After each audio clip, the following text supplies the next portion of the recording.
Oh, and then everybody went quiet and looked at me. What do I do? Am I good? Can everybody hear me? No? Assalamu alaikum? Now? Okay, I can't hear the mic at all. Oh. Okay, this is probably the first time in my life that the mic had to be moved up for me. Normally I have to move it down. Practice with Junaid, I think. Okay. Ouch. How tall is Junaid? Like what, 3 feet? Alhamdulillah. That's okay. I'm honored to sit in the same spot as Junaid. Alhamdulillah. We just go, okay. Bismillah ar-Rahman ar-Rahim wa salatu wassalamu ala ashrafil mursalin rabbi shrah li sadri wa yassir li amri wahlul 'uqdatan min lisani yafqahu qawli. In the name of Allah, the Lord of mercy, the giver of mercy and prayers and blessings be on his beloved Prophet Muhammad sallallahu alaihi wasallam. So when we first talked about this, I didn't realize how big of a thing that I wanted to do, because I thought, hey, let's just talk about the mothers of the believers. It's a really, really, really tall order for like about an hour and a half. So if there's a point where I'm like, I don't know, just, it's a tall order, but bismillah. So we're going to start. And then besides that being a tall order, I thought it would be actually pretty cool if we started with the mothers of the greatest believer, sallallahu alaihi wasallam. Because a lot of your personal relationships in terms of your marriage are actually very much dictated by what you saw your parents do. SubhanAllah. And what you grow up seeing in terms of, so, I don't know, for me, who my father was and the example that he gave me is what my expectation of what a man should be.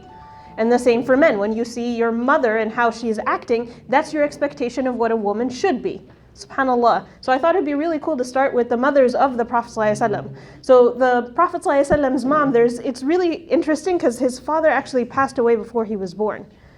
But and I don't want to talk too much about his father because we're focusing on the moms. But the way that his parents got married is that his father he gets a new lease on life. So he was supposed to be sacrificed, and it is a similar story to his great-great-grandfather Ismail alayhi salam. Ismail, the son of Abraham, peace be upon him. He was supposed to be sacrificed and Allah subhanahu wa ta'ala saved him. So the father of the Prophet ﷺ had a similar experience where he was supposed to be sacrificed and Allah subhanahu wa ta'ala saved him. So the Prophet ﷺ is actually known as the son of the behind the two that should have been sacrificed. And Allah subhanahu wa ta'ala saved them. So his father gets a new lease on life. Everybody is really, really excited, and the first thing he does, he goes and he marries the mother of the Prophet ﷺ, Amina radiallahu anha, which I think is really beautiful. Like there isn't a greater romantic gesture than you are. If I now have more time to live, what I want to do is marry this person. SubhanAllah. So he marries the mother of the Prophet ﷺ, and he leaves shortly after they get married. He leaves on a business trip, and he passes away on the business trip, and he never actually gets to find out that his wife was pregnant or that he had a son at all, subhanAllah. So he leaves, but his mother Amina, so at this point she's a young pregnant widow that is heartbroken at the loss of her husband. And all this stuff is happening in the year the Prophet ﷺ is born, and is also known as the year of the elephant. And it's known as the year of the elephant because there was an army of elephants coming to destroy the Kaaba. So there was a man by the name of Abraha in Yemen, and he really didn't appreciate the competition the Kaaba created for his big cathedral that he built. He's like, why can't I make religious money? Why can't people come in a pilgrimage to my cathedral that I built? So he decided the only way to fix it is to kill the competition by destroying the Kaaba. Terrible plan, but Abraha thought this way. He was actually a terrible human being. Anyways, he takes an army of elephants, he's marching towards Mecca, and there's a miracle that happens where there are birds that come out of the sky and they throw rocks, these burning hot coal rocks at the army of elephants, and the army of elephants turns back. But before that happens, like they're seeing the army, you can imagine everyone in Mecca is seeing this army of elephants coming to destroy their homeland. They've never seen an army like this in their lives. The people of Mecca are evacuating. If there's an impending war, the civilians evacuate.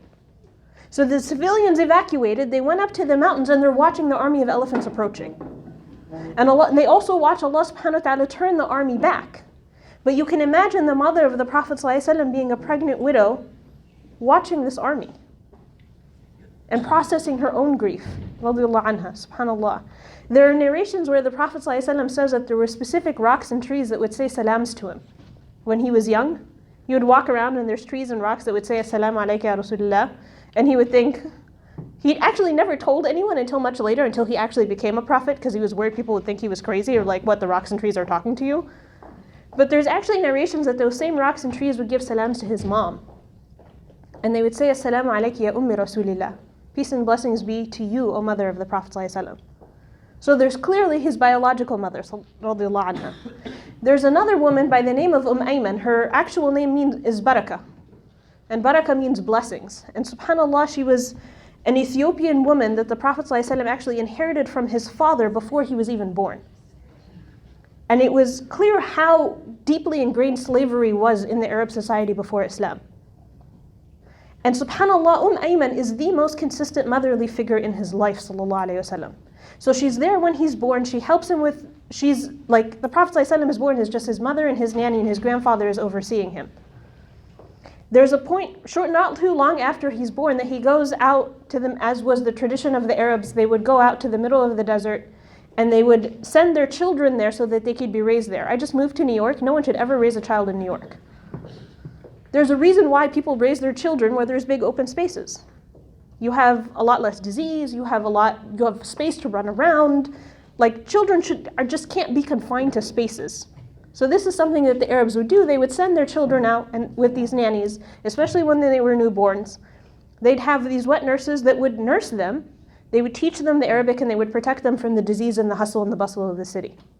So there was Halima radiallahu anha, and she's another one of the people that, the other mothers in the life of the Prophet ﷺ. I think it's really beautiful because it makes sense for his mother to love him.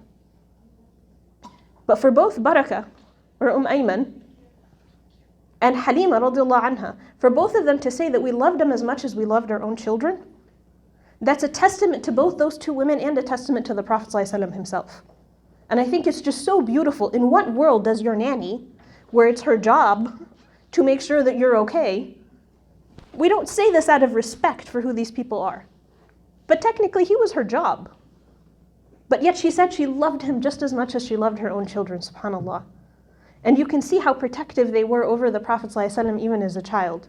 The Prophet ﷺ, when he leaves Halima, it's funny because he has a brother that's his age from Halima, and a brother, Halima's son. So he's not his biological brother. And Halima has a daughter that's older than him. Years and years later, when the Prophet ﷺ conquers Mecca, Halima's oldest daughter, she tells her friend, she's like, my brother's a king. No, he's not. And then he's like, no, he is. And she takes him to Mecca and she goes and gives salams to the Prophet ﷺ. And the Prophet ﷺ is like, oh yeah, he takes off his abba, he puts it down, he has her sit. And this leader is like honoring his sister, his older sister that would like watch him play as a child. And she goes to her friend, she's like, see, I told you he was a king. SubhanAllah. Even though the Prophet ﷺ was an orphan that didn't have biological brothers and sisters, Allah subhanahu wa ta'ala gave him so many people in his life. Really, and just gave him endless amounts of love, sallallahu alayhi wasallam, from so many different people. After he leaves the care of Halima, radiallahu anha, he goes back to his mother. And he's living with his mother. And his mother, one of the first things she does, she takes him to Medina to visit the grave of his father. Because she wants to tell him of the stories of his father. And we talk about, we all have these images of the perfect family. You live in a house and you have 2.2 children and you have a minivan and you have a garage. And like we have a very textbook definition of what a perfect family is supposed to look like. The Prophet ﷺ was raised by a single mother. And in that space, she's saying, I want you to know your father, because it wasn't a lack of love. It wasn't a lack of love that you didn't have a father that was present in your life. And he had a grandfather, and he had uncles, and he had so many people in his life that were trying to compensate him for the love his father would have otherwise given him. So she takes him on this trip, and he visits his father's grave, and he plays with the children in Medina. Years later, when he comes back, he says, yeah, I went swimming with the kids here. I played here. I did this here. Sallallahu alayhi wasallam. And they leave the trip, and on the way back, his mother gets sick. His mother, Amina, gets sick. And it's just him and Amina and Ayman, and his mother is on his deathbed, and the 6-year-old child is holding on to his mother saying, don't leave me. And you can imagine the pain that he's going through, having visited his father's grave, now watching his mother pass away, in the middle of nowhere. This place called Abwa is actually outside of Medina. If anyone goes to visit, there's still nothing there. It's far out enough from civilization that there's just nothing there. When she passes away, and Ayman radiallahu anha, she's the one that actually digs the grave. She buries Amina, and she takes the Prophet ﷺ back to back to Mecca. And he's raised by his grandfather. He lives in his grandfather's home for 2 years, and then he's taken in by his uncle after his grandfather passes away. The Prophet ﷺ kept switching one house to another because people kept passing away. When he was 12 years old, his uncle was going on the same trip that literally took his father and took his mother. So he's going out to trade, and he tells his uncle, he's like, don't leave me. Everyone I love leaves me. And he holds on to the Prophet ﷺ, he holds on to his uncle, and he's just terrified. ﷺ, you can feel the pain that he's going through. His uncle he goes on the trip, he's very protective of him. And his uncle, before the Prophet ﷺ, besides the Prophet ﷺ, he actually had 10 of his own kids. So now as the Prophet ﷺ is growing older, he's not thinking, let me build my own family. He's thinking, how do I support the family that took me in? So he's just, subhanAllah. The Prophet ﷺ had a very, very difficult life. And the reason I feel like that's important backdrop to the women that he married, you can see that each of the women that he married wasn't marrying him because, hey, this will be convenient. Hey, this is a well-known man. They all knew the difficulty that came with living with the Prophet ﷺ. His life had so much difficulty in it. There's a verse in the Quran that actually, I really love this imagery. I think this same imagery is actually in the Bible in a number of different holy books, subhanAllah. That is talking about taking metal ore and putting it into the fire. And all the gunk bubbles out, and all you're left with is actual gold. And we're going, whatever difficulty you're going through, a lot of the times it's just purification. Yeah, hopefully by the end of it, you end up with gold. SubhanAllah. And this whole idea of faith and belief, it's really easy to have faith when things are going good. The real test is when things are actually difficult and you're fighting. SubhanAllah. So the Prophet ﷺ, he starts trading.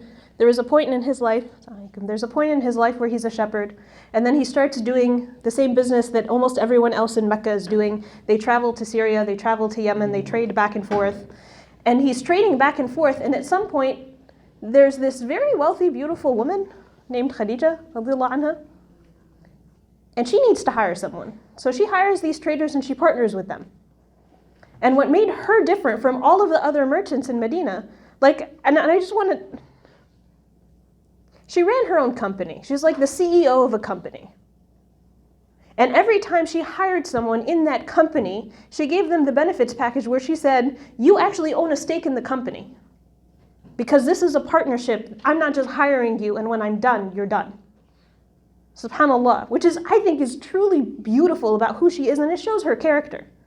And Khadija radiallahu anha is just this powerful, beautiful woman in Mecca. She's very wealthy. And she hires the Prophet ﷺ because she needed someone to go trade. And when she hires him, sallallahu alayhi wasallam, she actually sends a servant with him just to check on him.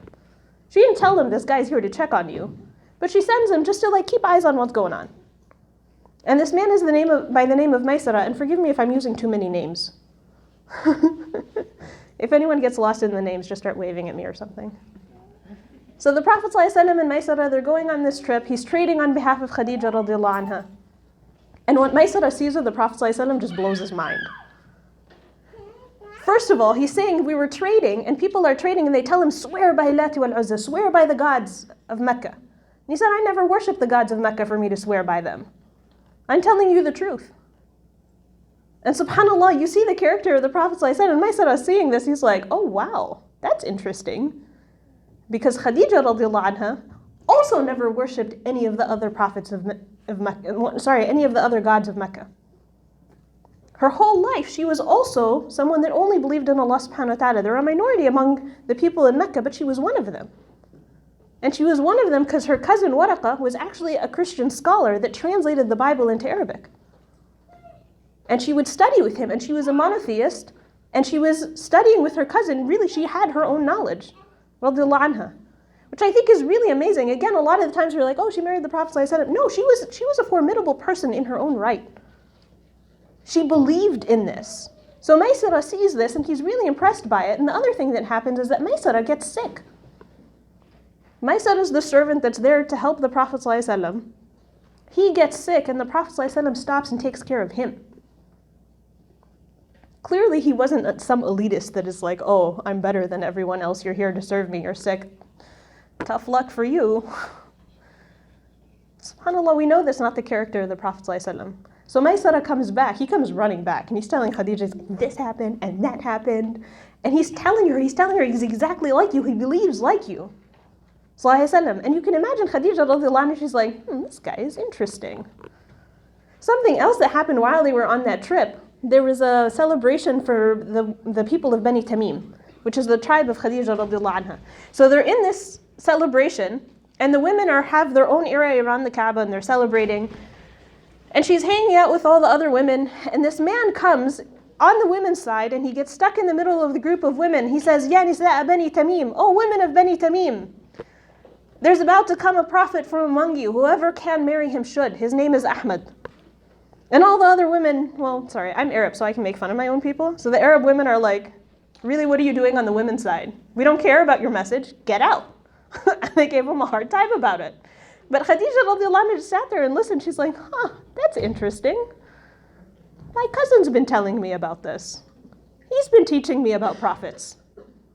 SubhanAllah.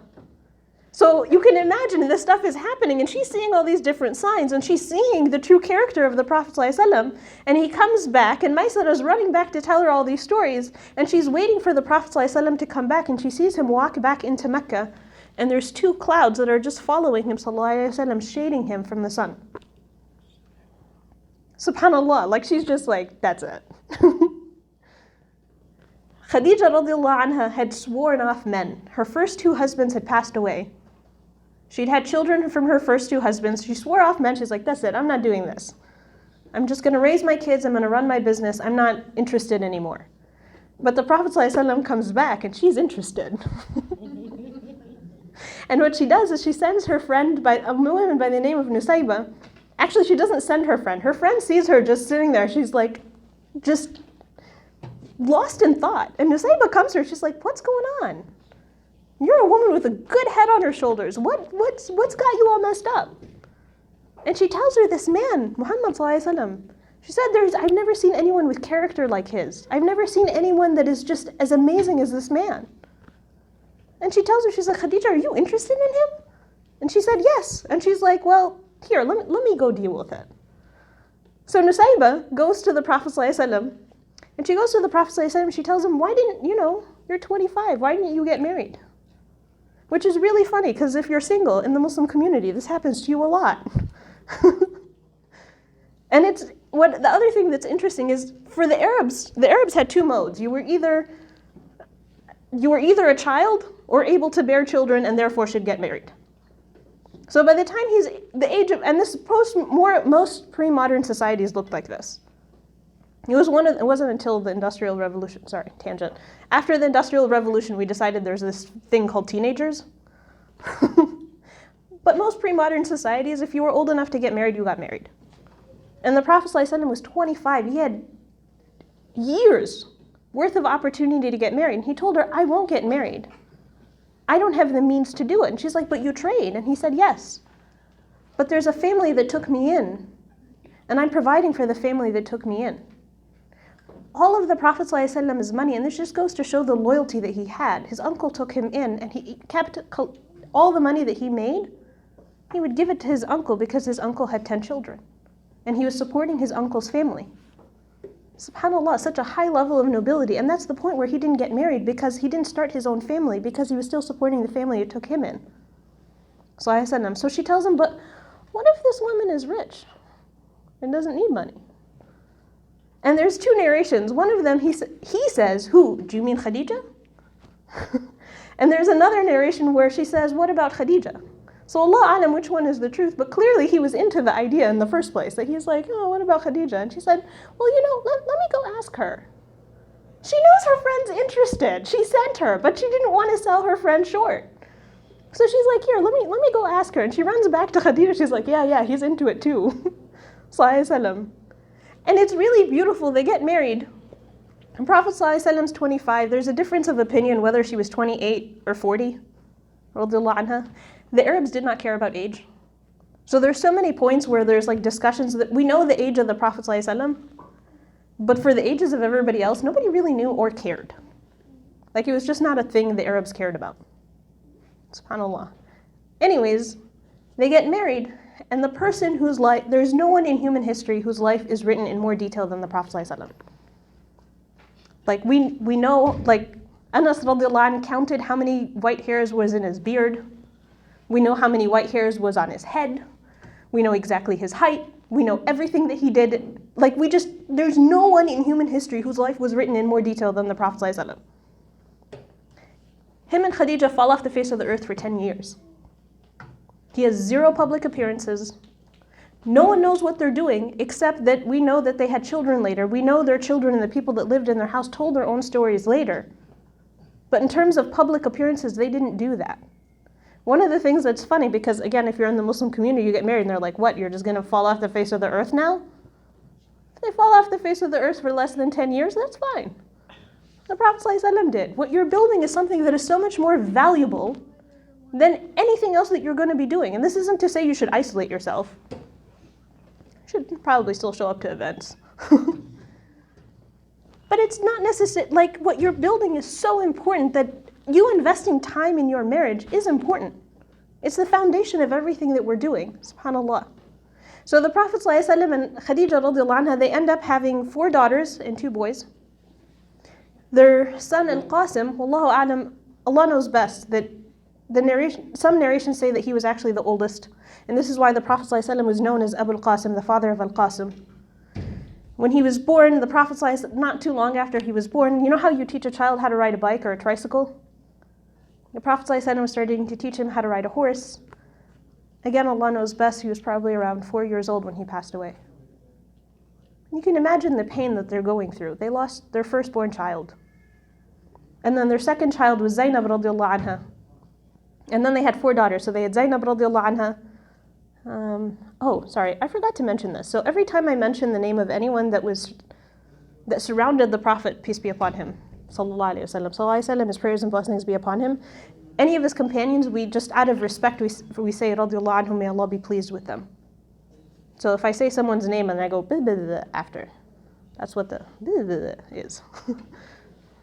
So Zainab and then Ruqayya, Kulthum and Fatima. And then they also took in 2 other children. So Ali, there's a point where his uncle Abu Talib, the Prophet ﷺ, got married, and now he has his own family. But to help Abu Talib, to help his uncle that helped him, he went to his other uncles and said, look, Abu Talib can't afford to feed his children. We shouldn't be able to go to sleep at night knowing that this man can't feed his children. So they each kind of took on one of the children of Abu Talib just to raise them and to make sure that their needs were met. So Ali radiallahu anh goes to the house of the Prophet ﷺ, and I believe Ja'far goes to the house of Al-Abbas radiallahu anh. So again, they're trying to help the uncle of the Prophet ﷺ. The other thing that happened, sorry, I forgot to mention this. When the Prophet ﷺ marries Khadija, the Prophet ﷺ tells, he frees Ayman and tells her, look, you really have to go have your own life now. She's the most consistent motherly figure in his life, and at this point he's telling her, look, I promise you I'm good. And you see the loyalty she had. Until he started his own family, she refused to leave him. And now he gets married, he's about to start his own family, he's telling her, he's like, look, I'm telling you I'm good. You should have your own life too. And she ends up moving to Medina and marrying a man from Khazraj. More about him later because her story is cool. Anyways, the Prophet ﷺ, he has that many children. The other thing is Zayd ibn Haritha radiallahu anh. So again, someone has given the Prophet ﷺ a gift of a young Arab slave named Zayd. And again, the Prophet ﷺ raises him in his own house like he's his own son. So much so that his father and his uncle, Zayd was kidnapped. And he was sold into slavery, and his father and his uncle are running and running and running, trying to find their son, until finally they find him in the house of the Prophet ﷺ, and they go to the Prophet ﷺ and they say, we'll give you everything you want. Just let us have our son back. We'll give you his weight in gold. And the Prophet ﷺ says, yeah, don't give me his weight in gold. Just ask him if he wants to stay, if he wants to go. If he wants to go home with you, he can just go home. You can imagine his father's like, what? I was willing to pay his weight in gold and you just turned it down. And he goes to his son Zayd. He's like, great news, you get to come home. And he's like, yeah, no, I think I want to stay. And his father's like, are you kidding? You would rather be a servant in this man's house? And he tells him, I wasn't a servant. I was never a servant. I was always treated like a son. In all of the years that he lived in the house of the Prophet ﷺ, the Prophet ﷺ not once told him, why'd you do this or why'd you not do this? I mean, that's better than most parents. And this isn't to put down parenting. It is the character of the Prophet ﷺ. And I think it's interesting. I'm going to go on a small tangent for a second. Slavery was part of a lot of pre-modern societies. And the way that Islam dealt with a lot of these things, the first thing that it did is when the Prophet ﷺ actually became the leader of a country, the first thing that he did is he closed the doors in which people became enslaved. And he went out of his way to do this. The second thing that he did is he took all of those people and rehumanized them. And he treated them like they were actual human beings. And then the third part of it is that he created all these avenues for people to be able to leave slavery. Part of the problem is we have, living in America, we wrote a declaration of slavery ended. That was 150 years ago. People are still being discriminated against. It didn't end because you wrote some law. Things don't end that way. It's a whole economic structure that needs to be dismantled. And you can see how the Prophet ﷺ is doing this gradually so that slavery doesn't come back. SubhanAllah. And just how he rehumanized people. Ayman was his mother. He introduced her as my mother. She refused to leave him until she knew he was okay. Zayd ibn Haritha radiallahu anh, he was his adopted son. He refused to leave him, even though technically he was a slave. But you can see just the dignity that the Prophet ﷺ gave people. And then the other ones we'll talk about, inshallah, when we get to Maymuna. Inshallah. When we get to the later wives of the Prophet ﷺ. Is everybody with me? Good? Nobody's falling asleep? Well, if you were falling asleep, you wouldn't say yes. Alhamdulillah. What happened? Okay, Zaynab radiallahu anha. The daughters of the Prophet ﷺ are growing older. The Prophet ﷺ, Zayd is growing up in the house of the Prophet, peace be upon him, Ali radiallahu anh, Zaynab radiallahu anha. So Zaynab radiallahu anha had a cousin, and his name was Al-As ibn Rabi'a. And every time Al-As ibn Rabi'a would go and travel, he'd come back and run and tell Zaynab everything that he did on his trip. And they were really, really close to each other, all the time. And then finally, when Zaynab was old enough where she could get married, As ibn Rabi'a goes to Khadija radiallahu anh, he's like, look, if Zaynab's getting married, I'm calling dibs. I get to ask first. And what's interesting about this is it was the tradition of the Arabs that the oldest daughter has to marry someone from the father's side of the family and not the mother's side of the family. And As ibn Rabi'a was from the mother's side of the family. So Al-As ibn Rabi'a officially goes to the Prophet ﷺ. He says, look, if Zaynab can get married, I want to marry her. And the Prophet ﷺ says, well, I'm going to go ask her. He knows his daughter's interested. He knows they hang out together all the time.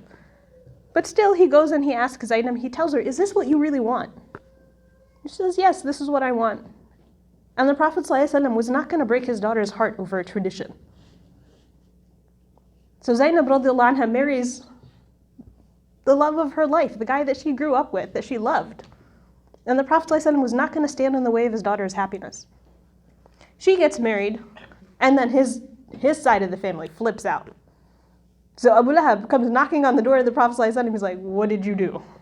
The Arabs, and what are they going to say about us, and this tradition, and blah, blah, blah, blah. And he's like, well, what do you want? He's like, my two sons should marry your next two daughters. So the Prophet ﷺ is like, I'm not going to make a decision. I'm going to go ask them. So he goes and he asks his daughter Ruqayya and Kulthum. And you know how in families there's always the siblings that are really close to each other? So Zaynab radiallahu anha was the oldest, and she always took care of Fatima, so they were really close. And then Ruqayya and Kulthum were always together. I don't want to say this out of adab for them, but me and my sister, we were always Tweedledee and Tweedledum. We were always together, no matter what happened, we were always together. So Ruqayya and Kulthum radiallahu anhum, they were always together, and they said, sure, we get to go live together. Sure, we're down for this. So they go and they get married, and they marry these two brothers, and these two brothers are actually terrible human beings. And they live in their house, and they live there for only a short period of time, because as soon as the Prophet ﷺ started receiving revelation, to retaliate against him, his uncle told his two sons to divorce the two daughters of the Prophet ﷺ just to shame him. And you think that's a shame, because we have this idea of like divorce is such a taboo. They were so happy to be out of there. They came home and they're like, sweet, we get to go home. We get to go home to our loving parents, to our loving home. You guys don't even know what love is. You have this messed up idea of like these traditions and whatever you all want to keep up, that's fine. We want to go home. And they go home to the house of their mother and father, sallallahu alaihi wasallam. Later, Ruqayya radiallahu anha ends up marrying Uthman radiallahu anhu, because again, there was someone that was super interested. So Uthman radiallahu anhu comes running to the Prophet sallallahu alaihi wasallam. He's like, so if Ruqayya is considering remarriage at any point, can I marry her?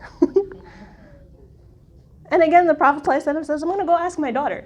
So he asks her and Ruqayya accepts. There's actually poetry written about them because Uthman radiallahu anhu was so well off. And he would dote on his wife, Ruqayya. And people actually wrote poetry that if you want to see beauty, if you want to see happiness, you should go see Ruqayya and her husband Uthman. It's just so beautiful, subhanAllah. And there's just so much love in the house of the Prophet ﷺ. The younger daughter, so Kulthum didn't remarry right away. She stayed in the house of the Prophet ﷺ. And Fatima radiallahu anha was really interesting because again, we have this idea that if you're single, it's just you have to get married. We even have like religious backing that we tell you of like, it's half your deen, you have to do it tomorrow. Be like, calm down, nobody has to get married tomorrow.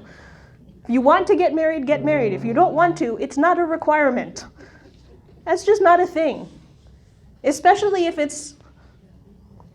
you're gonna marry someone that's gonna bring you closer to realizing your true potential and bring you closer to Allah, then marry them. If this person's gonna take away from that, don't waste your time. We were not put on earth to procreate. We were put on earth to serve Allah.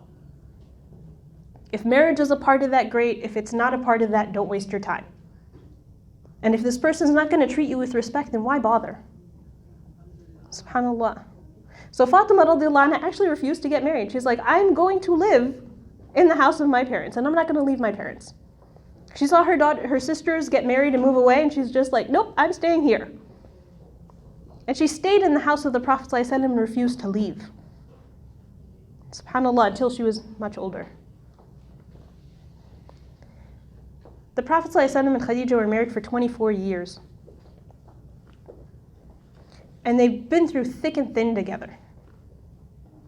The Prophet ﷺ started receiving the revelation not too long after the revelation. She got pregnant again. They had another son.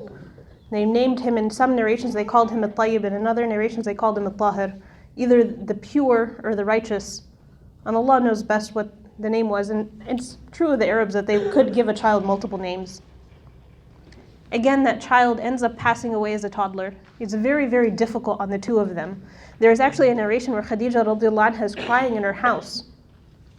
And the Prophet ﷺ is trying to console her, and she told him, I still have milk that is there for a child to be fed, and my child's gone. You can imagine the pain that she went through. Radiallahu anha. Abu Lahab, the same jerk that had his sons divorce the daughters of the Prophet ﷺ, when he heard the Prophet ﷺ lost his son, he celebrated in his own house. And because he was his uncle, there's only a wall that separated the house of the Prophet ﷺ and the house of Abu Lahab. They're crying in the house of the Prophet ﷺ, and Abu Lahab, the jerk, is celebrating in his house, saying, Muhammad's lineage is going to die out. Such a terrible human being. And this was his uncle. Like, it only hurts that much more, subhanAllah.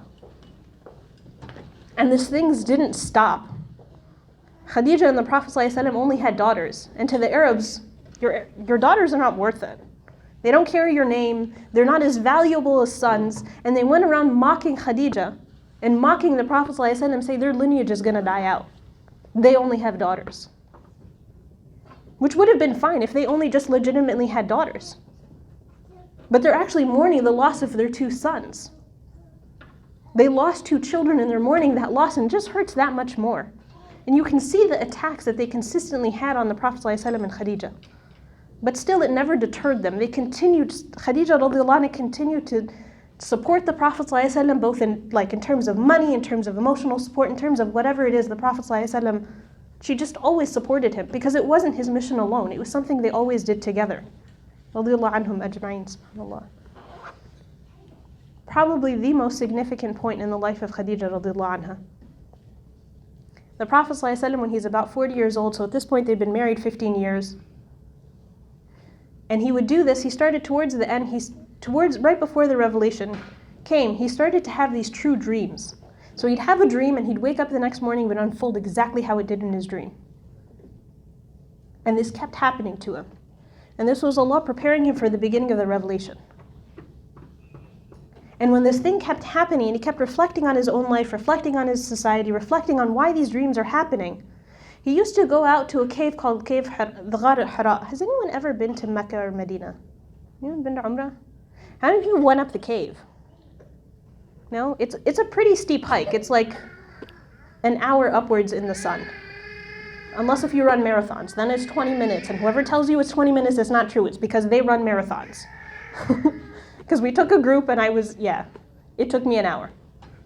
And he's climbing up a mountain, and he would go and he would sit there, and Khadija radiallahu anha, he would go and he would sit there and he would think. And he'd do this for extended periods of time. Like he'd pack a lunch and he'd go and he'd pack enough food for a few days. He would sit there, sallallahu alayhi wa sallam. What's interesting about Ghar Hira is you can actually see the Kaaba from there. It's a really tight cave. It only fits about like a person and a half. And he would sit there for extended periods of time, and when he came, he stayed too long and she knew he ran out of food. She would pack food and she would take it up to him, sallallahu alayhi wa sallam. She knew exactly where he was. She'd pack him food and she supported him in his mission of just trying to find out what's going on.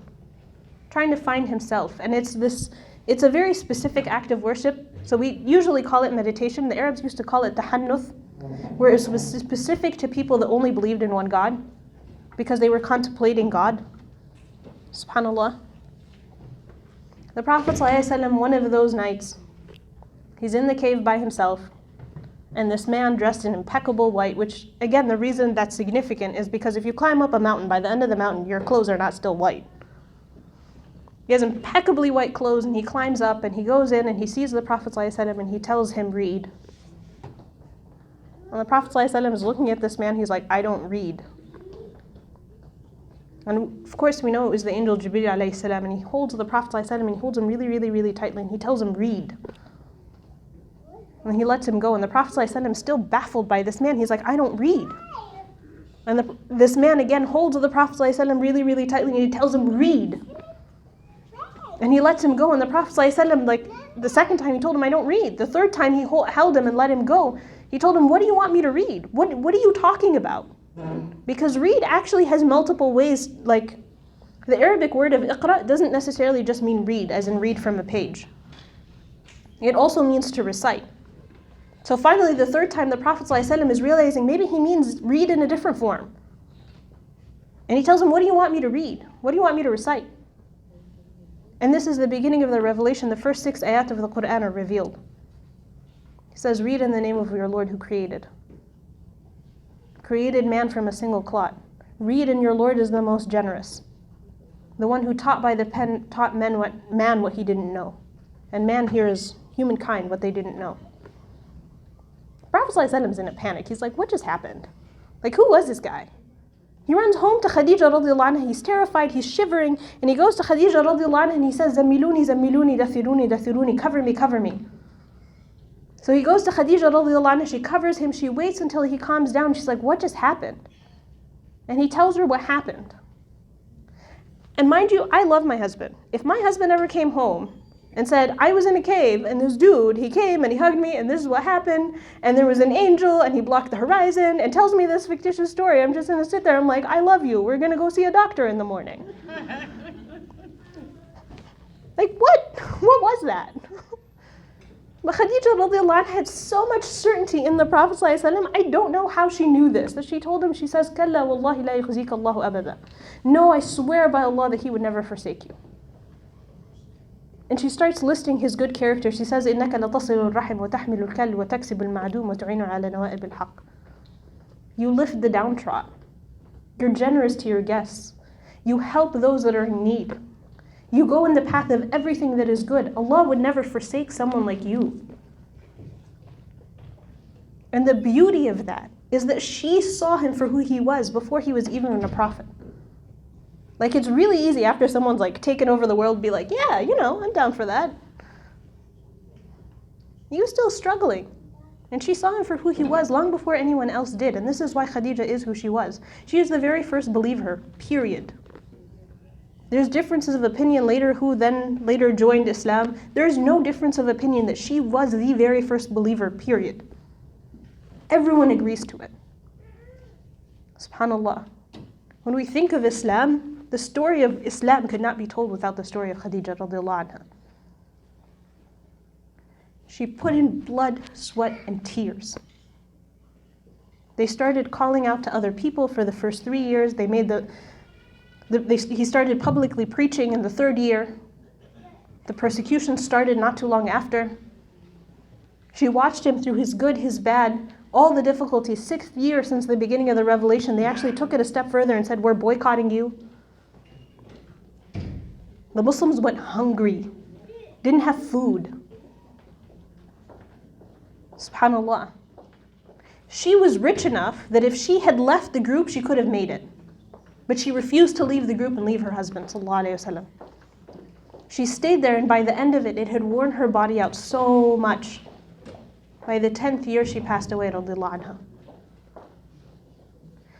The weight of her passing was so heavy. It was actually called the year of sorrow. So she passed away, and the uncle of the Prophet ﷺ, Abu Talib, the one that raised him, also passed away in that same year. He was called the year of sorrow because of the passing of Khadija radiallahu anha. Remember Abu Lahab, the jerk that divorced the Prophet? Yeah, that jerk? Yeah. When he saw how distraught the Prophet ﷺ was after the passing of Khadija, he said, I'm never going to hurt him again. He saw just the level of pain that he was in, sallallahu alayhi wasallam. He's a jerk. He went back. It's just a couple of months. He started fighting the Prophet ﷺ again. But even he was so moved by the passing of Khadija radiallahu anha. He just saw the state the Prophet ﷺ was in.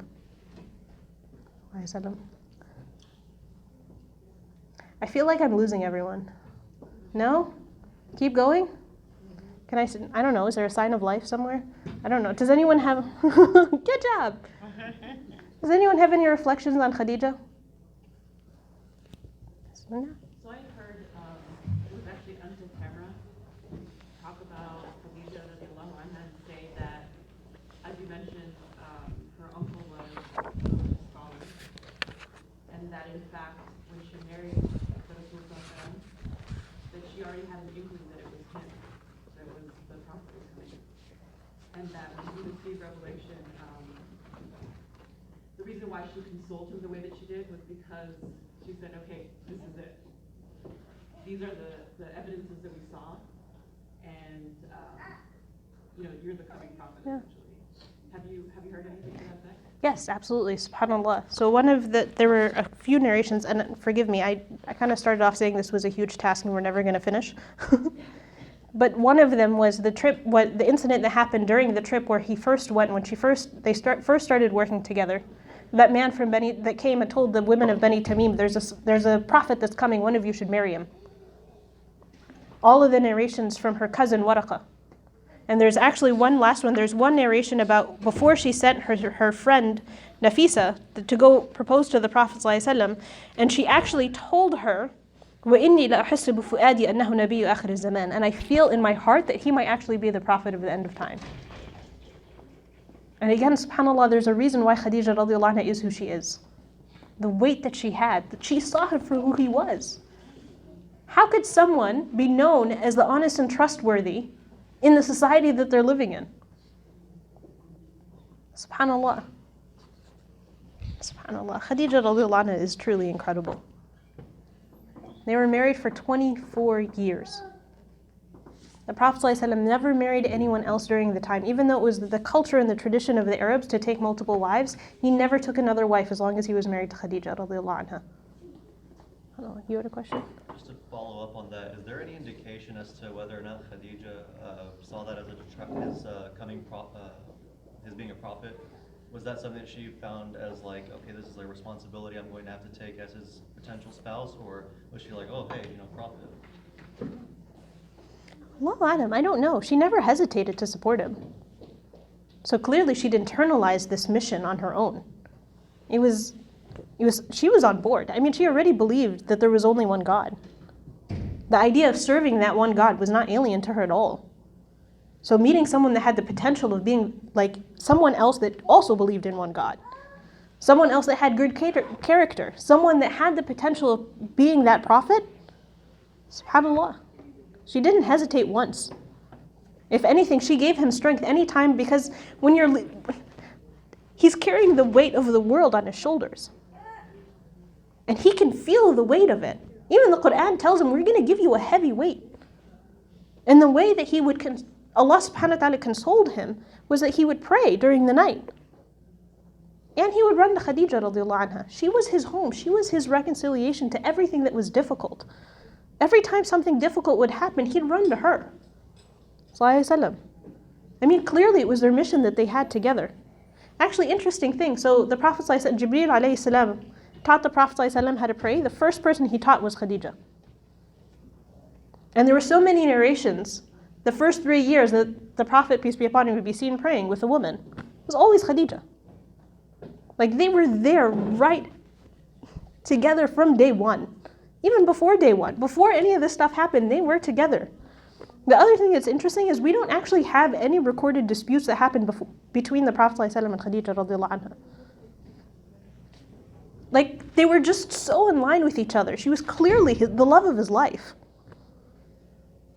And this isn't to put down any of the other mothers of the believers, but there's recorded disagreements that he had with Aisha radiallahu anha, with Hafsa radiallahu anha. They had arguments, as any marriages do.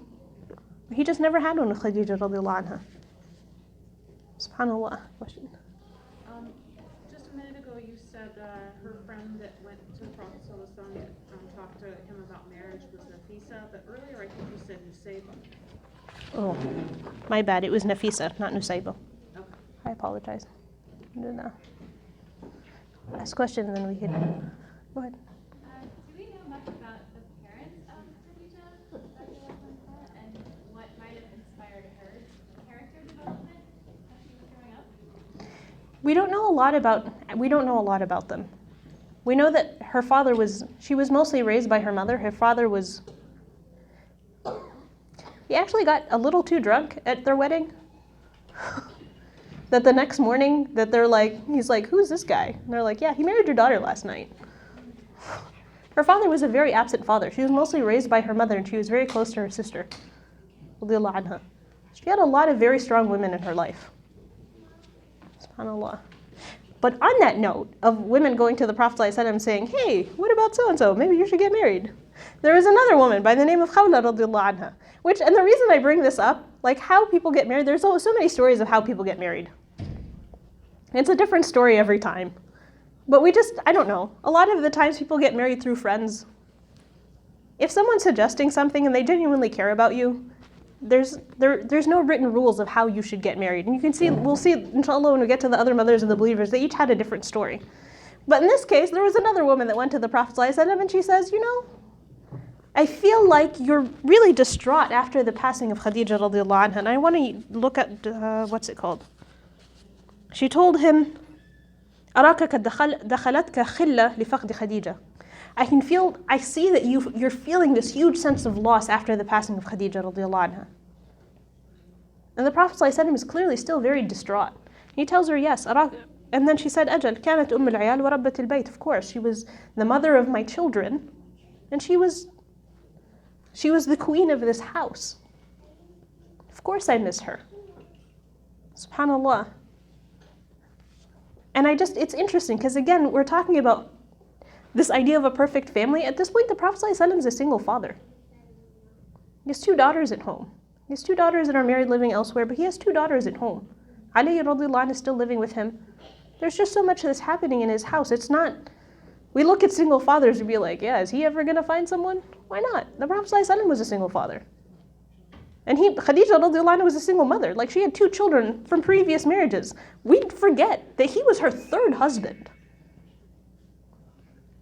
And for anyone that is just like, oh, I'll never marry a woman that was married before. Really? You think you're better than the Prophet ﷺ?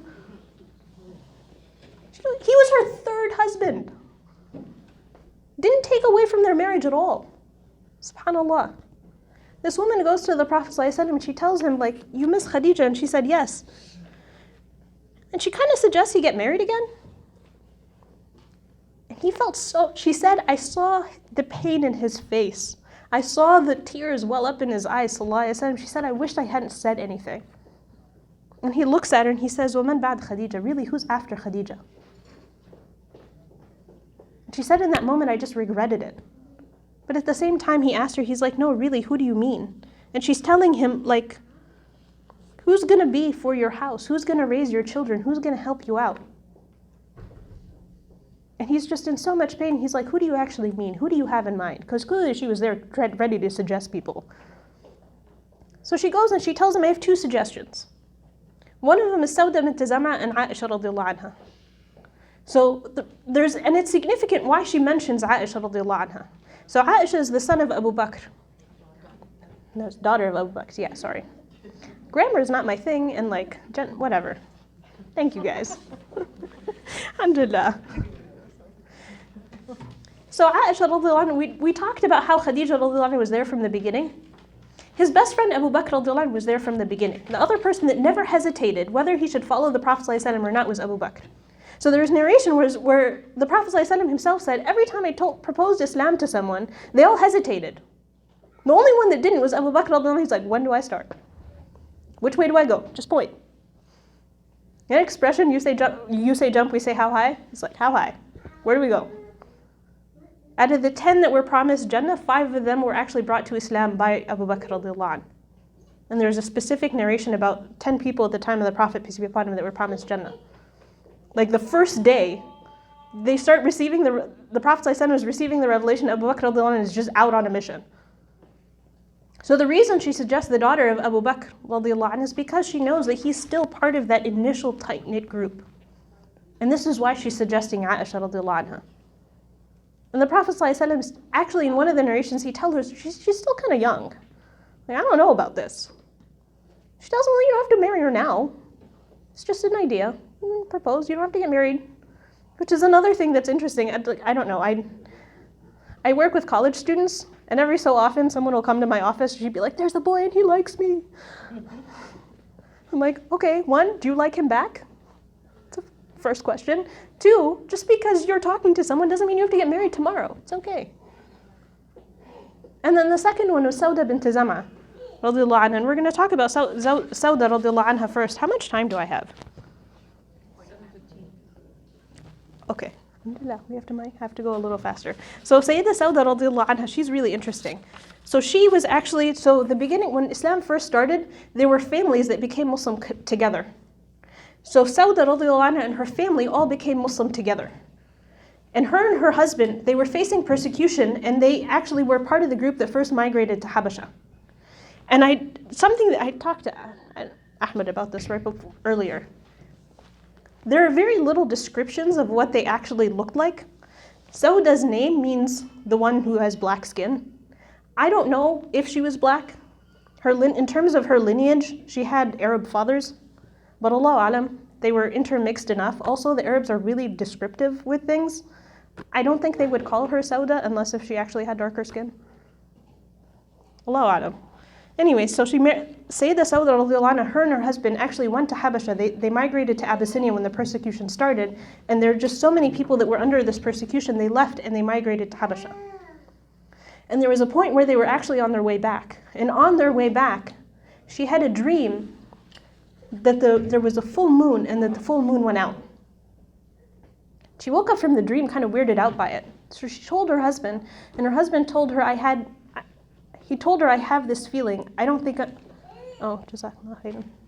He told her, I have this feeling. I don't think I'm going to live for very long.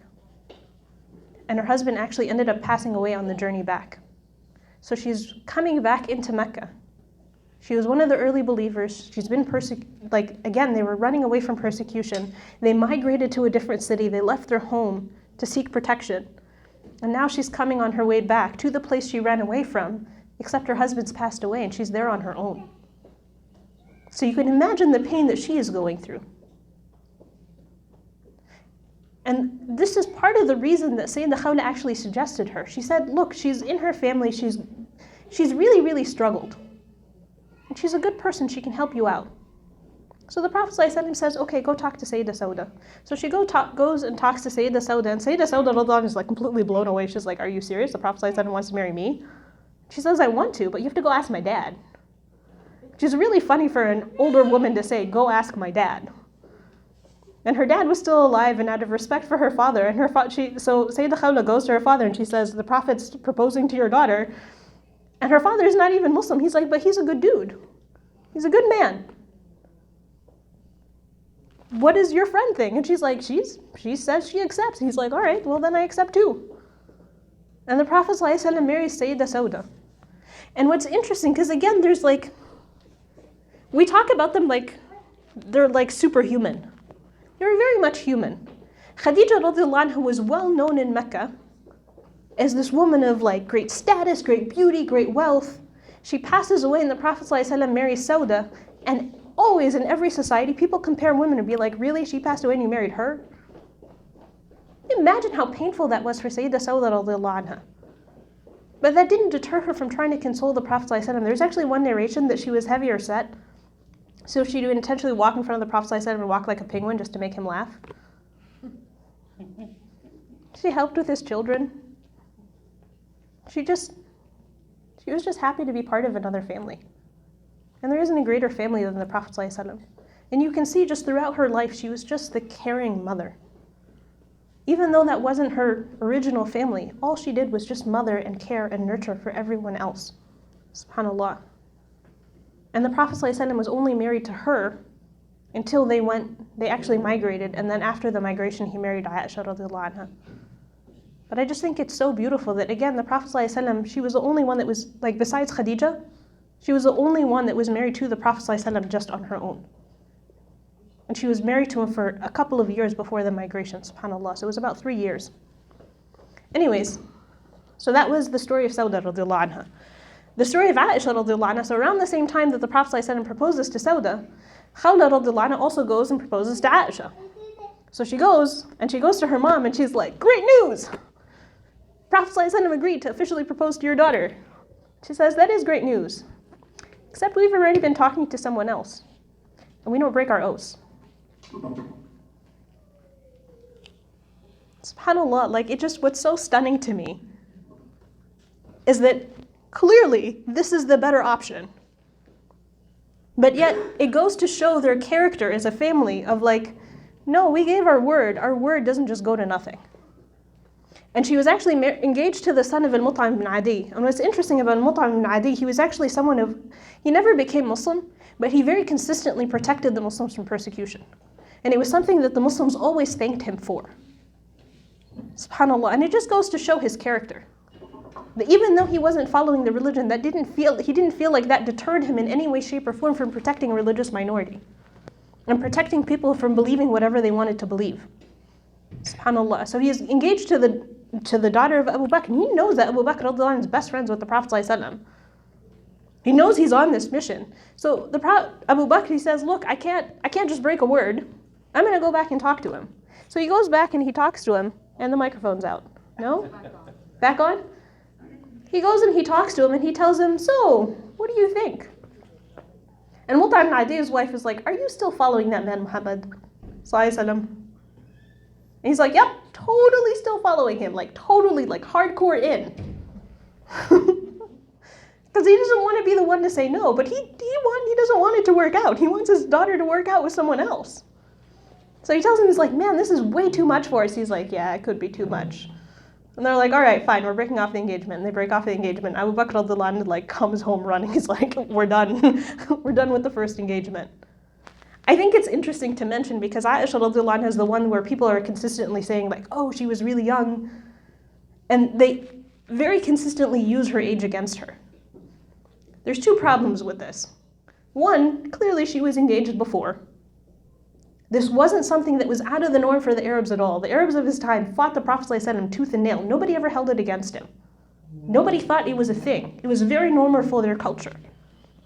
It's one. And two, the problem of doing that is that you're taking away her voice. The Prophet ﷺ passed away, and for years, she did nothing but continue to protect and deliver his message, ﷺ.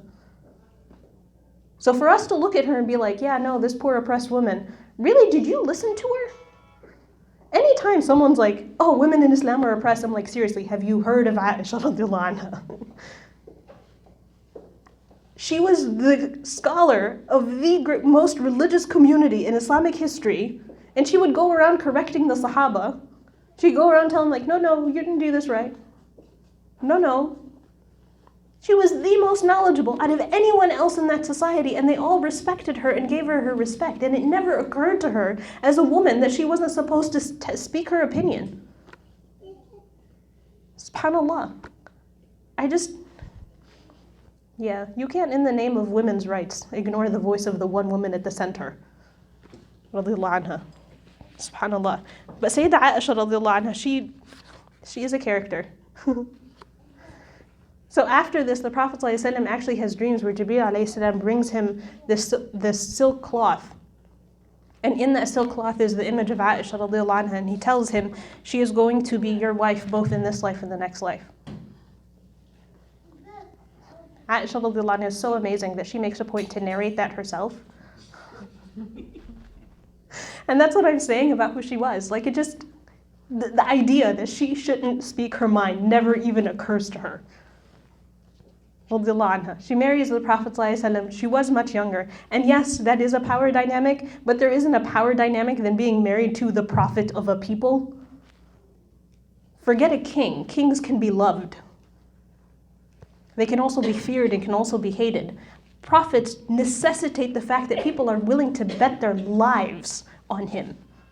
And they do. So if you're at the center of this and you're married to that man, can you imagine the first disagreement you have with him? The junk people are going to say about you? And it's, subhanAllah, it's so amazing. They did have disagreements. She was very young. And every time they had a disagreement, he would come to her defense. So there was a point where they have this disagreement, and then he's like, look, how do you want to settle this? So he tells her, look, let's go to Umar. He's a just man. She's like, nope, he's one of your guys. We're not going to Umar. Pick someone else. He's like, do you want to go to Abu Bakr? He's literally her father. So he says, okay. They're going to go to Abu Bakr. They had a disagreement. They're arguing about it.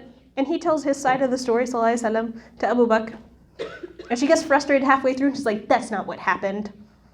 And Abu Bakr is like, did you just call the messenger that he's not telling the truth? He loses it. And he's about to lose it on his daughter. And the Prophet ﷺ, he stands between him and his daughter and says, calm down, you're here to mediate. You're not supposed to take sides. What are you doing? You can't just take my side. You didn't even hear her side yet. There isn't a more intense power dynamic than that. And yet, there's so many points where he treated her like she was his equal. They would ask her, like, well, how is the Prophet, peace be upon him, at home? She said, he does normal stuff at home. He fixes this, he puts that, he cleans this, he sees whoever servant's cleaning up, he helps them out. Normal stuff. It's so stunning to me. How can she be saying this about him? And there's so many points where they would have war secrets, and he wouldn't trust anyone besides Aisha radiallahu anha with the war secret. There was actually a point where her father goes to her, and he's like, so, are you going to tell me what's going on? She's like, nope. He told me not to tell. Not telling you. SubhanAllah. There's so many points in the life of Aisha radiallahu anha. I want to make sure I give time to everyone else. But this is a really cool story. So right after the Prophet ﷺ marries her, there's an event that's happening in the masjid. And there's a group of ahbash, and they do this thing where they have a dance with spears. And they're like, I don't know, it's a dance. And they're doing this in the middle of the masjid. And the Prophet ﷺ, so she can't see. She's still young, she's shorter. And the Prophet ﷺ tells her, can you see? And she's like, no, I can't see. So he helps her get up. And what she does is she sticks her cheek next to the Prophet ﷺ, and she just sits there. And the Prophet ﷺ is like, okay, we've been watching this a while. Are you done? She's like, nope. I'm gonna just sit here. And she was very intentionally doing it so everyone can see her with the Prophet ﷺ on their own. Like, she was a woman. This is what she did. SubhanAllah. There are other points. There was another narration that was interesting. There was a point where Hafsa radiallahu anha and someone else made food. And everyone's enjoying this food. And she's watching this. She's starting to get really jealous. So she knocks over the plate. The plate falls. All the food dumps on the floor. And everyone watches this. Like, you can imagine there's like this feast and you just knocked over the table with all the food on it. And everyone knows you did it on purpose. And everyone stops and looks at you. And she's kind of just standing there. And the Prophet ﷺ just goes, stands between them and her. And she says, it's okay. She just got jealous. It's okay. And he goes to Aisha radiallahu anha, and he's like, you know, your plate, her plate broke. Give her yours, because you broke her plate. We all know you did this on purpose, so just give her back her plate. We'll be fine. And it's fine. SubhanAllah. There was another point where her and the Prophet ﷺ started racing. And they went on this race and she won the first time. And then a couple of years later, she put on more weight. And they raced, and he won, and she's like, well, I won last time. Because it's just who she was. She never stopped challenging him, sallallahu alaihi wasallam. That's part of what he loved about her.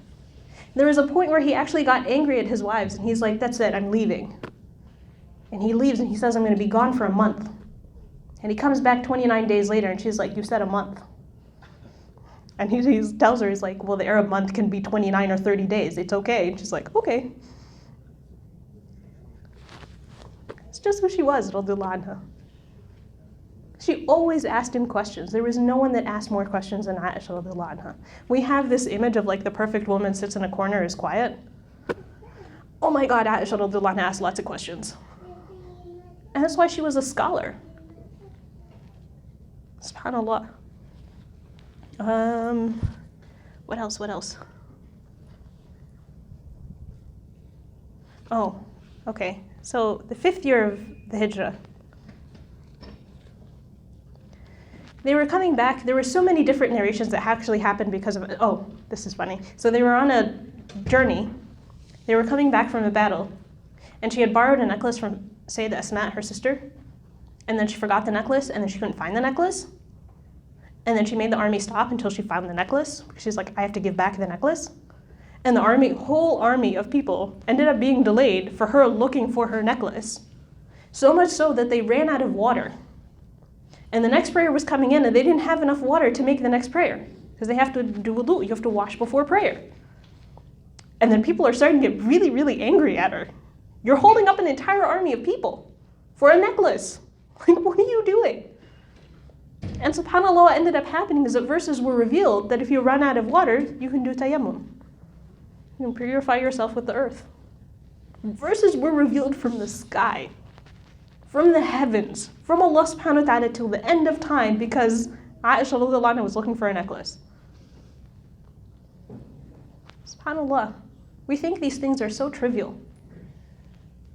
But Aisha radiallahu anha, she was who she was. There was another battle. She was really light. So the mothers of the believers, almost every time there was a battle, that they would the Prophet ﷺ treated everyone equally. So they would just pick out of a hat or whatever it was, whatever the version of that was, to see whose turn it was to come.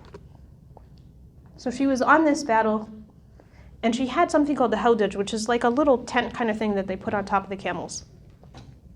So she was in her hawdaj, and then she went to use the bathroom, and she was so light, they didn't tell the difference whether she was in it or not.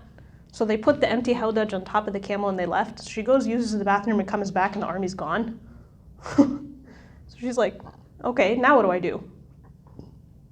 So she ends up sitting there and waiting. She knows that there's a scout that comes out behind the army and tries to figure out if someone dropped anything or whatever it was. So she figures, look, someone will realize that I'm gone and they'll come back for me. So she kind of just sat there. She sat next to a rock for a while, and she got tired, she fell asleep, and she woke up. The scout had come, and he kept saying, Assalamu alaikum, really loud, until finally she woke up and she heard him. So then he woke her up, and he recognized who she was. And she herself says that this was before hijab. Like, she didn't always wear hijab. So the hijab, the mothers of the believers used to actually also cover their face. So he recognized her because she'd fallen asleep and her face cover wasn't there. But he knew her from before, so he kept saying salams. He knew who she was. So she woke up, he put her on his horse, and he took her back into Medina. When you're the leader, there are people that are out to get you. So they're coming back into Medina. It's a completely innocent interaction. But there were people that hated the Prophet ﷺ and saw them together and said, I wonder what they were doing together. And it's interesting because saying something scandalous about someone, you don't actually have to go out outright accuse someone of something terrible to sully their reputation. So they started this rumor. And she came back from that trip and she actually got really sick. So she was sick for about a month. And she didn't find out any of this stuff was happening until the last 3 days. So after the last 3 days of this month, all this stuff has been going on, and the story kept spreading and spreading and spreading. And it kept getting bigger and bigger and bigger. Where the same people that were out to get the Prophet ﷺ, they're like, we saw him go into the house of the Prophet, peace be upon him, when he wasn't there. Again, you're not actually specifically accusing someone of something, but you're just propagating this rumor. And this rumor kept spreading and spreading and spreading. And the reason this is significant, if someone like Aisha radiallahu anha can't defend herself against scandalous rumors, really none of us have a chance. This is why you are not allowed to accuse someone of something. And it's interesting because there's points where her father, they asked him, what if you actually saw two people actually committing adultery?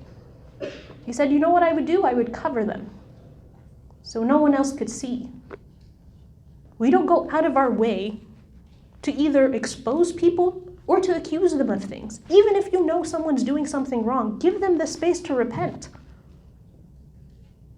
We are never going to go on a witch hunt. We shouldn't go on a witch hunt. Anyone that goes on a witch hunt in the name of religion, you're doing it wrong. What benefit do you get of someone else's sin being exposed? That's if they committed the sin. So what if they didn't even commit the sin and you're accusing them? It's funny, I did this with my Sunday school girls. So I went and I'm like, oh guys, this happened, but I can't tell you. And they're like, what? And I'm like, there's this imam. And they're like, oh no.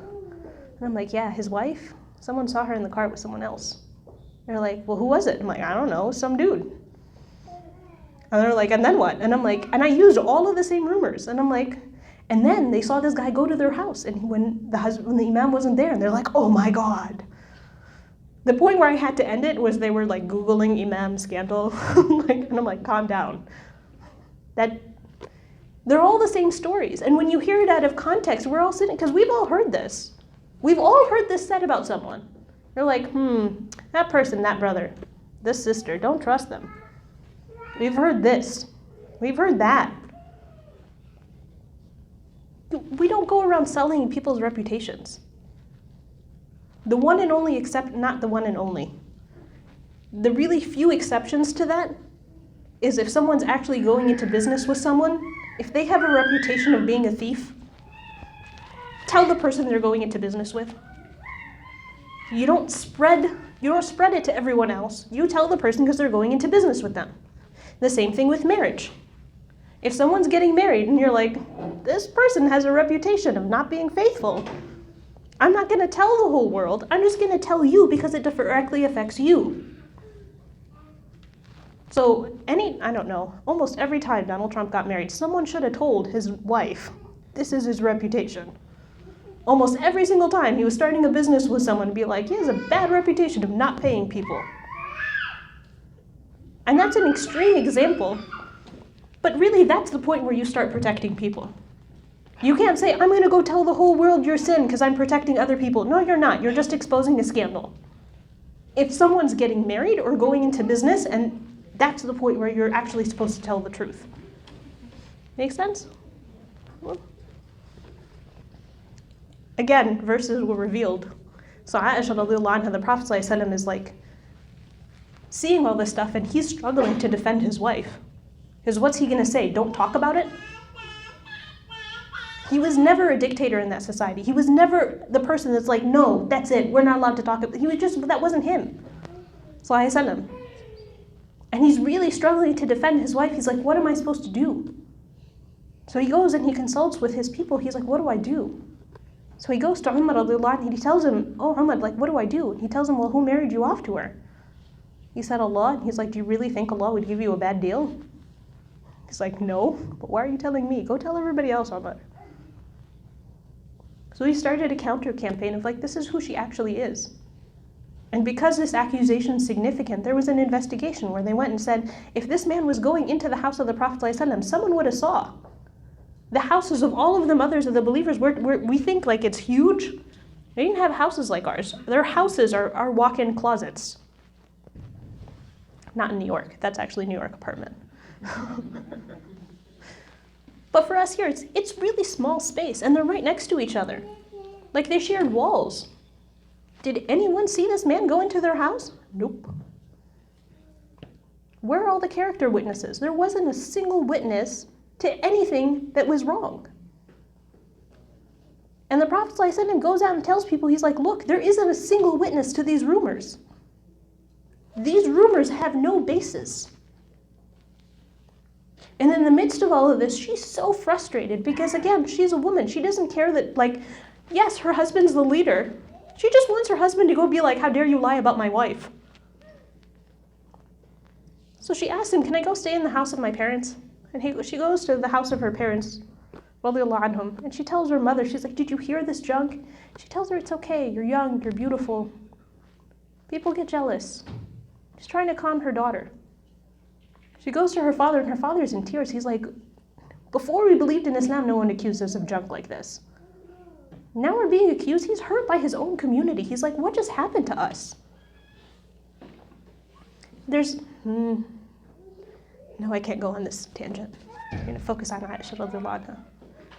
What ends up happening is the Prophet ﷺ comes to her family's house, and he tells her something, and he tells her, look, if you want to say something, say something. And she gets really angry at him. She tells him, if I tell you I did it, everyone would readily believe me. But if I tell you I didn't do it, everyone would pretend to believe me but still have an ounce of doubt. I actually don't have any way to completely defend myself.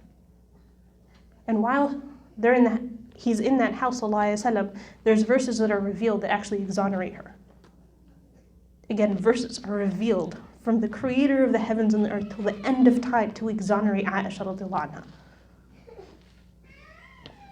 And she herself, like, she's saying, like, the verses are revealed and her parents are like, go, run, go to your husband. She's like, no, he's not the one that exonerated me, it was Allah. I'm going to go pray to Allah and then come back and talk to him.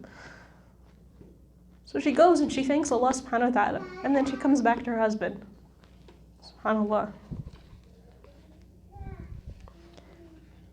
Sayyidah Khadija, he was her third husband. Sayyidah Sawda, he was her second. The Prophet ﷺ was her second husband. For Aisha radiallahu anha, and only Aisha, he was her one and only love. Everyone remembers their first crush. Everyone remembers their first everything. He was her first. He wasn't just her first, he was her everything. He was the only love that she ever had in her life, sallallahu alaihi wasallam. You can see why she was who she was, why she was so protective of him. There was a point where he went to do something and she ran after him. And he's like, I'm just running an errand. Like, what are you doing? He's trying to calm her down. And she tells him, how could someone like me not be jealous over someone like you? You could see how much love she had for him, sallallahu alaihi wasallam. I don't want to talk about... She's very significant in the end of the life of the Prophet sallallahu alaihi wasallam. We have 10 minutes left. Can someone wave at me? Thanks. You're at 20. Oh, shoot. 20. Yeah. Can you leave the last 10 minutes for questions and answers, or some time for people to ask questions? Yeah, we can do questions after. Yeah. Sorry, we went through 3? Okay, so the third year of the Hijrah is actually a really difficult time. So after the migration, we think of Medina as this magic land. The first 2 years, they're actually sleeping with their weapons on them because there were raids that Mecca would send at night. So every night they would go to sleep with their weapons, and they would sleep with one eye open. This was not some, I don't know, it wasn't some like magic time where you were just like floating on a carpet and you didn't have any problems. They were really, really difficult times. The second year of the Hijrah was the Battle of Badr. And it was a huge, decisive battle. And the Muslims ended up winning that battle. And then a year later, there was the Battle of, Uhud. Thank you. So the Battle of Uhud was in the third year of the Hijrah. It was such a stunning defeat to the Muslims, they lost 7% of their army in a day. There were 1,000 men that went out to this battle from Medina. 70 of them were killed. There were rumors that the Prophet, peace be upon him, himself was killed. They didn't end up being true, but there was just so much chaos that was happening. And after the battle, there was these children that would run out to the battlefield and they'd call out their father's names. And they kept calling and calling and calling, and when their fathers wouldn't answer, the children would just sit there and cry because they knew it meant their fathers were killed. And the Prophet ﷺ would scoop up these children, he'd lift them up, and he'd tell them, I'm your father now, Aisha is your mother now. And he tried everything he could to protect these children that had lost their fathers. And again, when you imagine the weight of it, he knows they died fighting for him. Fighting for his message, sallallahu alayhi wasallam, the weight of that. He knows that they died because they believed in him. He's lifting up these children, and one of the things that he did, and this is again the tradition of the Arabs, that he started marrying widows. He didn't marry anyone else up until that point, but the first person that he married afterwards was actually Hafsa radiallahu anha. So she was the daughter of Umar. After her husband is killed, Umar is going on this mission of like, I need to find my daughter another husband, because he's Umar. Like, he doesn't wait for things to happen. He goes out and does them. It's just who he is. So he goes out and he's trying to find a husband for his daughter, and he's like, there's nobody better than Abu Bakr. Okay, Abu Bakr, you're marrying my daughter Hafsa. And Abu Bakr just goes quiet. And he gets really angry at him. He's like, what do you mean you don't want to marry my daughter Hafsa? He didn't even give him a chance to speak. And Abu Bakr didn't want to say anything, he just walked away. So he's like, man, what's wrong with this? What's wrong with him? He goes to Uthman radiallahu anh, and he's like, can you believe Abu Bakr? Man, that guy. Okay, you're going to marry my daughter Hafsa. And at that point, Uthman radiallahu anh goes quiet, and he's like, what is wrong with you guys? What are you doing? And Uthman radiallahu anh just very gently, quietly tells him, go talk to the Prophet ﷺ. So he goes and he talks to the Prophet ﷺ, and what he tells him, he's like, what had actually happened is the daughter of the Prophet ﷺ, Ruqayyah, had passed away right after Badr in the second year of the Hijrah. And Uthman had proposed to his other daughter, Kulthum. And he told him, yes, that's a good match, and I think I would be a good match for Hafsa because she also lost her husband. So they can't tell him, oh, it's because the Prophet ﷺ himself wants to marry your daughter Hafsa. I can't expose the Prophet ﷺ's secret, but I'm not going to, so I can't say yes, but I can't say no, and I'm just left in a really weird position because you don't get on Umar's bad side. Umar was a wrestler before Islam. Umar was a huge man. He was terrifying. Like, I don't know. If Mike Tyson says, hey, jump, I would jump because it's Mike Tyson. I am terrified of him. Umar radiallahu anh was a terrifying man. And lots of people were scared of him until finally Uthman's like, look, just go talk to the Prophet ﷺ. So he talks to the Prophet ﷺ, and he tells him it's because I want to propose to Hafsa. And you can imagine the elation that Umar radiallahu anh is going through. He's like, oh, yes, that's a good match. There is no better human being than the Prophet ﷺ. Again, Hafsa radiallahu anha, we think of people that are like, Hafsa radiallahu anha was a really tough cookie. And you have to be a tough cookie to grow up in the house of Umar radiallahu anh. So her and her brother, Abdullah ibn Umar, were actually also they were both literate, and they were scholars of their time. So after the passing of the Prophet ﷺ, during the time of Abu Bakr, they wrote down the Quran. It was the first original manuscript, completely compiled start to finish, of the Quran. And this happened the year after the passing of the Prophet ﷺ. After the passing of Abu Bakr radiallahu anh, it went to the house of Umar, and after the passing of Umar, it sat in the house of Hafsa. So at some point in the history of the Ummah, the original manuscript of the Quran sat in her house, radiallahu anha. SubhanAllah. Sayyidah Hafsa radiallahu anha, there were so many points, and again, she was one of those people that would just like, the Prophet ﷺ would say something, and she would challenge him. And she so consistently challenged him, so much so that her mother started challenging Umar. And you can imagine the first time Umar, radiallahu anhu, his wife's never challenged him ever in his life, and now she's challenging him. He's like, what just happened? Like, just out of a lack of precedent, he's like, what just happened?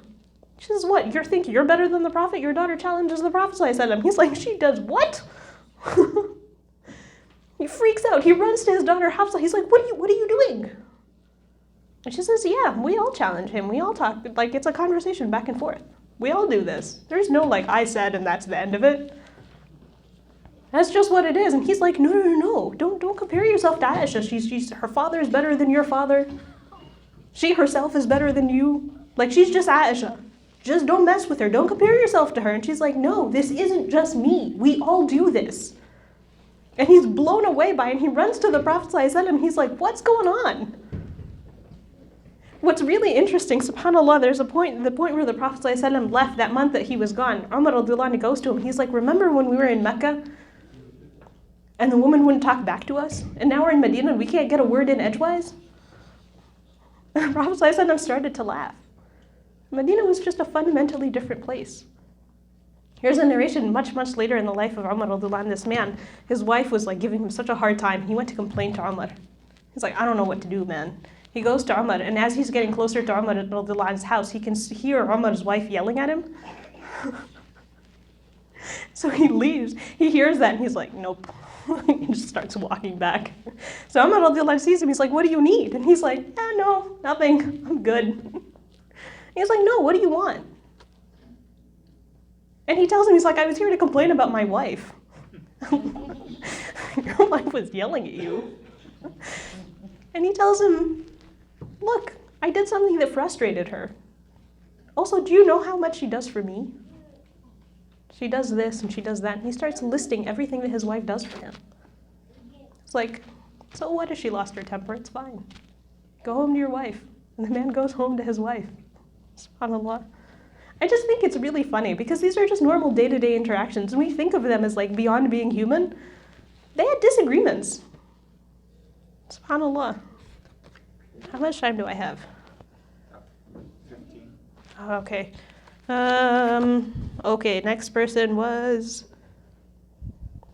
Sayyidah Zainab radiallahu anha. Again, she was just bad time to have a tangent. The women of Medina, it was not part of their culture. Polygamy was not part of their culture. So the Prophet ﷺ never married a woman in Medina. Because if it's disrespectful in your culture, you just wouldn't do it. He only married women from Mecca. One, because they had migrated, because they'd left their families behind, because there was a much larger group of women than there were of men. And it was culturally acceptable for them. He would never insult anyone. So Sayyidah Zainab radiallahu anha, again, her husband passed away in the 3rd year of the Hijrah.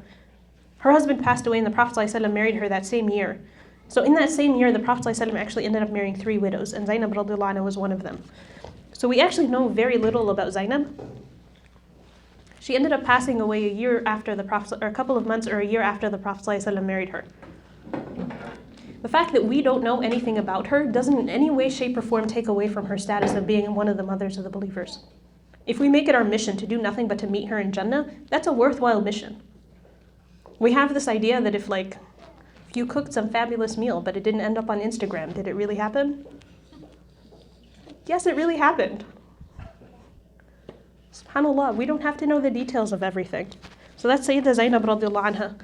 The next one was Salama radiallahu anha. Again, her and her husband were some of the earliest Muslims. Her actual name is Hind bint Abi Umayyah. The Prophet ﷺ married her in the 4th year of the Hijrah. Her husband Abu Salama was one of the earliest Muslims, and he was actually related to the Prophet ﷺ. And again, she was a single mother. She had 2 children. She was a widowed single mother. She had 2 children, Zainab and Salama, hence the name Salama and Abu Salama. Abu Salama was the older son. Her daughter Zainab actually also became a scholar in her own right. So Salama was a scholar and Zainab was a scholar. SubhanAllah. When Abu Salama radiallahu anhu passed away, This is really one of my favorite du'as, and it had a huge impact in my own life. When Abu Salama passed away, she went and she was just completely distraught. And the Prophet ﷺ told her, say this du'a. And the translation of it is, Ya Allah, protect me in this calamity and give me something that's better. She was a complete believer, so she said the du'a. And then she sat there and thought about it. She's like, who's better than Abu Salama? She goes to the Prophet ﷺ, she's like, who's better than Abu Salama? He was one of the very first Muslims. He did this, he did that, he did this, he did that. She's like listing everything great about her husband. And the Prophet ﷺ says, well, you know I am a prophet. And that was his proposal to her. And she's just like, listen, you're great. I get really jealous. I have children. I'm old. I have a list of reasons why you should not marry me. What are you doing? Also, you're the leader of this community. Like, this is a huge responsibility. And Salama, the Prophet ﷺ tells Salama, he's like, it's okay. As for your children, I'll raise them like they were my own. As for your jealousy, I'll make dua that Allah help you with it. Also, I don't care how old you are. Do you know how old I am? SubhanAllah. Prophet ﷺ married Salama and... I'm going to skip to the next person and come back to her. Zainab bint Jahsh radiallahu anha. Oh, shoot. Okay, guys, we're not going to make it. Zainab bint Jahsh radiallahu anha, if you want to have the definition of a controversial marriage, it's her. So Zainab bint Jahsh radiallahu anha was a philanthropist. She was a businesswoman. She had a lot of her own wealth, which never scared the Prophet ﷺ. She was just very, very generous with her money, so much so that she was known as al-Masakin, the mother of the poor. I have this image in my head of women that go to like these galas and raise thousands of dollars for causes, that wear these pearl necklaces. That's what I picture when I picture Zainab radiallahu anha. And she was originally married to Zayd ibn Haritha, the adopted son of the Prophet ﷺ, who later wasn't his adopted son. They called him the love of the Prophet ﷺ instead of the son of the Prophet ﷺ. She was married to him and it didn't work out. Because you can be two good people and just not fit. It didn't fit. They ended up getting divorced, and then there was Quran that was revealed saying the Prophet ﷺ should marry her. Except he had in the Jahiliyyah, before Islam, announced that Zayd was his son, and you're not allowed to marry the wife of your son. And even though Islam said that he wasn't technically his son, and that's not a thing anymore, that didn't stop people from making it a controversy. And Zainab radiallahu anha, she'd go to the other mothers of the believers, she's like, yeah, the Quran was revealed telling the Prophet ﷺ to marry me. Allah decided my marriage. Take that. SubhanAllah. Just because you have a controversial marriage doesn't mean it's not going to work out. Just because other people don't approve doesn't mean it shouldn't work out. SubhanAllah. Sayyidah Juwayriyah radiallahu anha, and again, this was one of the paths that the Prophet ﷺ took to free people from slavery. So there was a point, there was a battle, it was the battle of Ghazwat Bani al-Mustalaq. And she was the daughter of the chief of the tribe. And she goes, so she's now captured, she's a prisoner of war, and she's like, what am I supposed to do? So she decides, you know what, I'm going to negotiate my way out of this. So she goes to the house of the Prophet ﷺ, she sees Aisha and she tells her, look, my dad is the chief of the tribe, I need to talk to the Prophet ﷺ. And Aisha radiallahu anha says, I saw this beautiful woman coming to talk to the Prophet, peace be upon him. I said, nope, you don't need to talk to him at all. And she just stood in her way and she wouldn't let her. Until finally the Prophet ﷺ was like, look, who's at the door? Just let them in. So this woman comes in and the Prophet ﷺ says, okay, would you accept if I married you? So the Prophet ﷺ married her and then went to everyone in Medina and said, these people are now my family. How about we free them and not keep them in captivity? How about they not be prisoners of war? Her entire tribe was freed because of her marriage to the Prophet ﷺ. Aisha radiallahu anha said, I've never seen anyone bring more good to their people than this woman, Juwayriyah radiallahu anha. I'm not going to get to everybody. There was Sayyidah Safiya radiallahu anha, who was originally Jewish, and she converted to Islam and married the Prophet ﷺ. And the last one is Maymuna radiallahu anha. Prophet ﷺ married her during Umrat al-Qada, which was the seventh year of the Hijrah. The reason this is significant, 2 minutes, Bismillah. This is actually a good wrap-up. So the reason we know how to make ghusl, so after a woman finishes her period or after a couple is intimate, they're supposed to make ghusl, and it's the ritual bath. And we're also supposed to do this before Jum'ah, we're supposed to do this before the prayer of Eid. The reason we know how to do ghusl is because Maymuna radiallahu anha narrated to us how the Prophet ﷺ did ghusl. What's so significant about Ummahat al-Mu'mineen as a collective group, the men saw who he was in the public, ﷺ.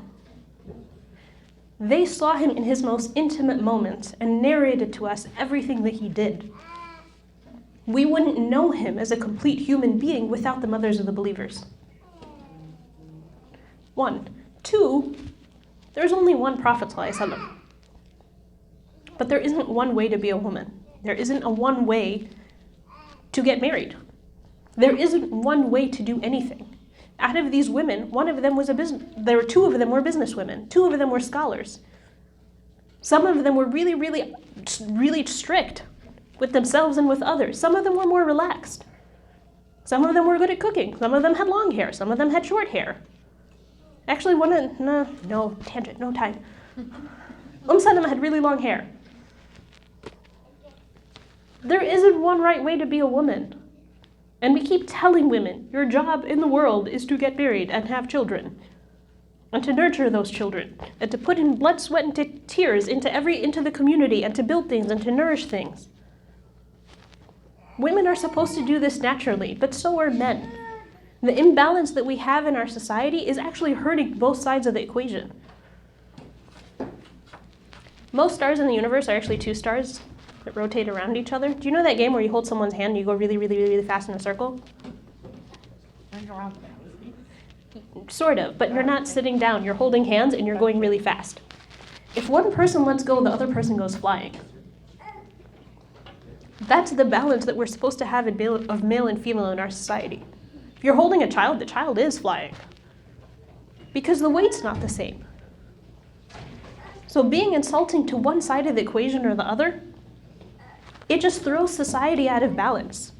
Our goal isn't to have patriarchy or matriarchy. It's not a competition between the two. It's supposed to be a cooperation and a balance. And when we lose that balance, both sides lose out. SubhanAllah. The perfection of Allah subhanahu wa ta'ala, the perfection of Allah subhanahu wa ta'ala is that He's one and not part of a pair. If you are part of a pair, then you are by definition incomplete. So just, subhanAllah. My time is up. Hopefully we'll have questions and answers later. Hopefully we covered the mothers of the believers in enough time. Again, we knew it was a tall task. Alhamdulillah. Come back after Salah. There's food and questions. Inshallah. Just do a closing dua. Go for it. Sorry. Can I do a quick closing dua? May Allah join us with the mothers of the believers and with the Prophet ﷺ in Jannah. Ameen. Allahumma salli ala Muhammad wa alihi sahbihi wa sallam. Go pray.